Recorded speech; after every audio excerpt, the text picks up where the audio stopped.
are back at Hollywood Smoke for another installment of the 10 Count. I'm Steve Kim, joined by UCN's Mike Baca and Ring TV's Doug Fischer. And boys, it is Saturday Night Fever. Plenty of boxing up and down the dial on HBO from the still fabulous form. It's the return of Jorge Linares to the United States, taking on Luke Campbell for his WBA 135-pound title. Your co-feature, Mr. Relentless Antonio Orozco, takes on Roberto Ortiz. Then from San Antonio, Texas, the Alamodome, the World Boxing Super Series continues with this cruiserweight tournament. Yunier Dorticos takes on Dmitry Kudryashov. Guys, let's go to the form. I think we're all going to be there.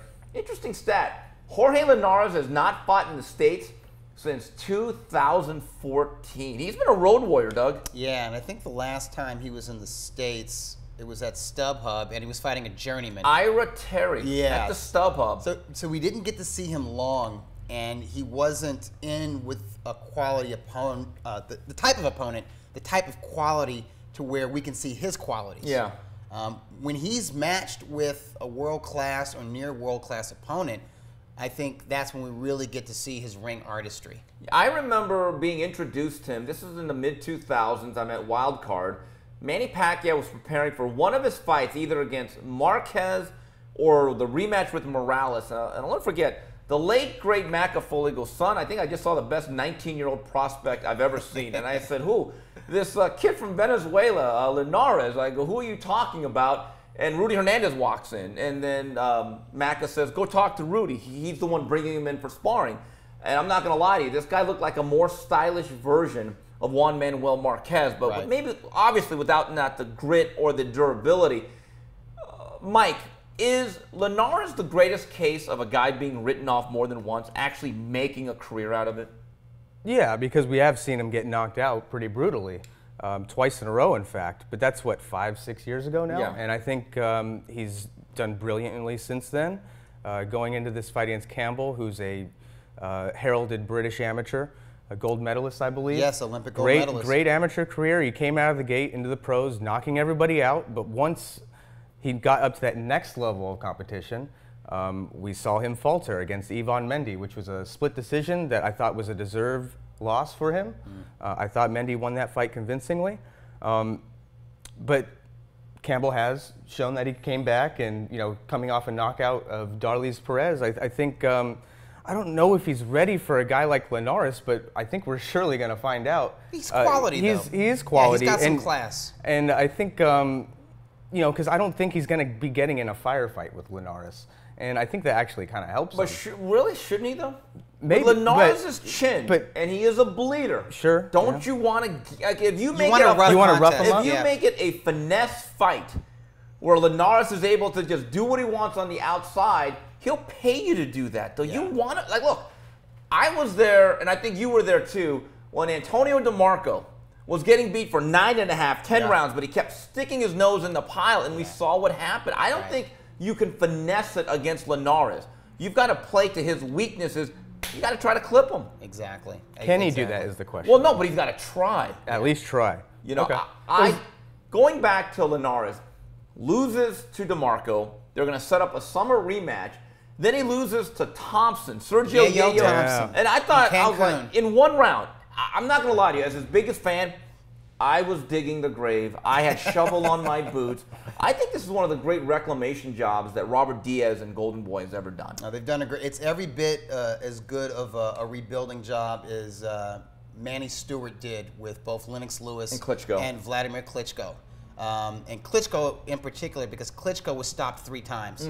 And Linares' 3 losses are also by stoppage, and yet he was able to build himself back up and put forth a win streak to where people view him as an elite fighter, and that's very rare that we see that happen.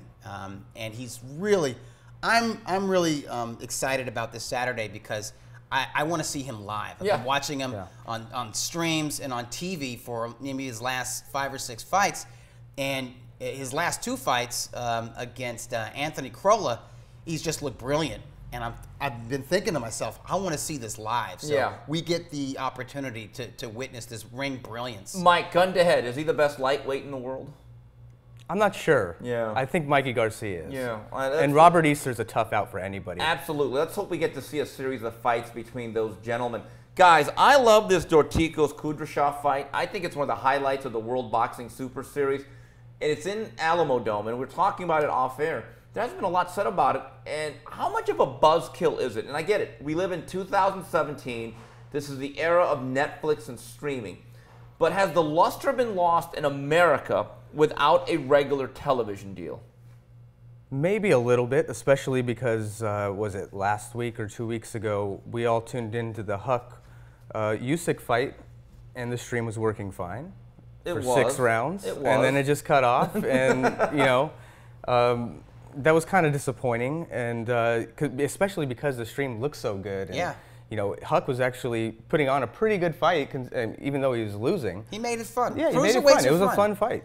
And this entire cruiserweight tournament is going to be fun. I think it's pretty much guaranteed, and to still not have a place to watch it on your television is pretty disappointing, especially the only one, or one of 2, I believe, that's taking place in the United States. Yeah. And it just doesn't make any sense. If you're a hardcore fan, you know about this fight, yes, and you know how to find it.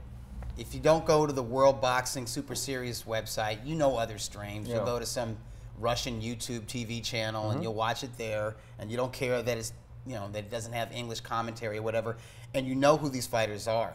The benefit of having it packaged with a U.S. network is that they're going to let casual fans know who these guys are. They're going to run commercials. They're going to run bumpers. They're going to run features. Yeah. There's marketing involved. You know, maybe with you know, another boxing card a couple weeks prior to the cruiserweight fight, they run a commercial, or they have the guys in studio and they talk to them or something, and so they drum up interest outside of the diehard hardcore circle.